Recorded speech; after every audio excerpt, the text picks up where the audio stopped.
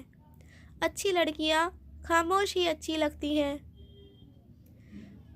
دکھی دل کے ساتھ اس نے دراز سے اپنی قیمتی چیزیں نکالنی شروع کی۔ وہ یہ سب ایک جویلری باکس میں ڈال رہی تھی۔ سب سے اوپر اس نے اپنی انگلی سے انگوٹھی اتار کر رکھی۔ یہ اسے عبدالرحمن نے اس کی سالگرہ پہ تحفہ میں دی تھی اور وہ اسے کبھی نہیں اتارتی تھی۔ جواب میں اس نے عبدالرحمن کی سالگرہ پر اس نے اس کو دیا تھا۔ اس نے اپنے جویلری باکس کی سب سے آخری چھوٹی سی دراز کھولی۔ وہ خالی تھی۔ کبھی اس میں وہ شے ہوتی تھی جو اس نے عبدالرحمن کو دے دی تھی، مگر اس بے رحم آدمی نے اس کے تحفے کے ساتھ کیا کیا؟ عائشہ نے آزردگی سے سر جھٹکا۔ زندگی میں سب سے زیادہ خوف اسے اسی بات سے آتا تھا کہ کہیں وہ جانتا تو نہیں کہ وہ کیا سوچتی ہے، مگر نہیں، وہ کبھی نہیں جان سکتا تھا۔ اس نے خود کو تسلی دی، وہ غلط تھی۔